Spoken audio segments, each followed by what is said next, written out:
Hey everybody, it's Kenny with Fort Wayne Helicopters again, and we are doing some more shooting in our top secret new location.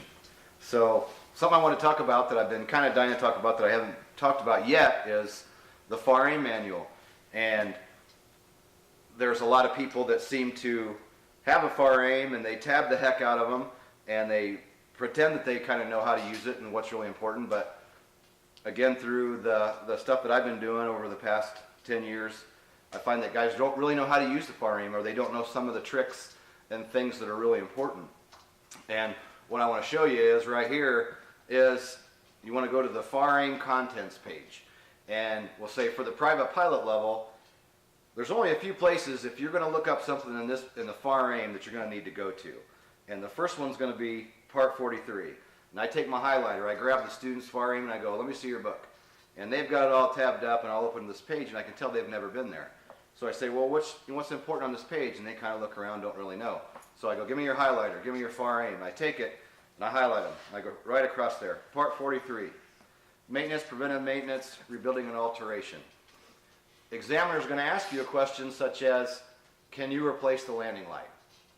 Well, you have to be able to give him an answer, and if, say, he asks you about something that you're not sure, it doesn't mean it's going to be an automatic failure. It means you need to be able to go to the FAR-AIM fairly quickly and look up what you want to look up. So if he says, can you replace the landing light, and you're not sure at that moment, you can say, I'm not sure, but I can look that up in Part 43 in the FAR-AIM. He's going to go, great. You probably never even have to open the FAR-AIM. But that's the point. It was one of the first sections is Part 43. We take that and highlight that. The next one, Part 61, certification, pilots, flight instructors, ground instructors. Part 61, probably a lot of you guys have heard, 61's how you get your license, 91's how you lose your license. So anything in Part 61 is going to tell you the things that you're going to need to know to get your private pilot rating. And these things examiners are going to ask you about. So you want to be familiar with 61, what's in it, what do I have to do, do I have all these things in my logbook?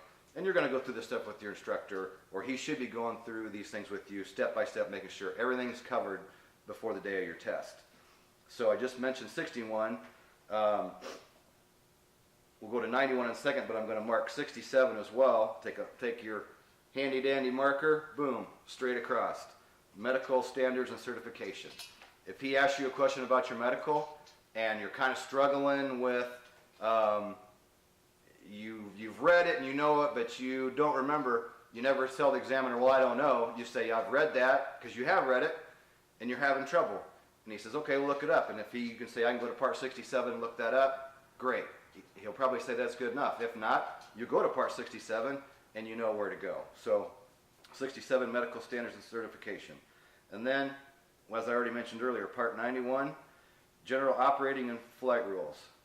Again, 61's how you get your license, 91's how you lose your license. You go in and you break a reg, something in Part 91, that's how you're going to lose it. So you really need to be familiar with Part 91. And then the next one is, take the good old highlighter, make sure you have one of these in your bag, NTSB 830. That's only a few pages long, but you're going to see NTSB 830 come up time and time again. It has to do with accident reporting and incidents, and the examiner is going to ask you about these things. You're going to see them probably on your pre-solo written. You might see some of that. Probably not. More so, you're going to see it on your private pilot written test. Guaranteed you're going to see questions out of NTSB 830. It's a short section. There's only 2 or 3 pages, and there's a lot of information in those few pages. So basically, bottom line, right there's what you got to know.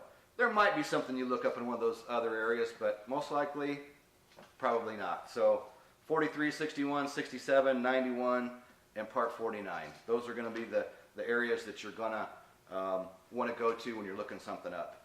And there's a couple other tricks to using the FAR-AIM that we can cover at a later time, but that's a big one that I've been wanting to hit since I've been talking about a lot of these different things, and thought we'd go ahead and shoot something quick on the FAR-AIM manual. So, as always, thanks for stopping by, and we'll see you all soon. Thanks a lot.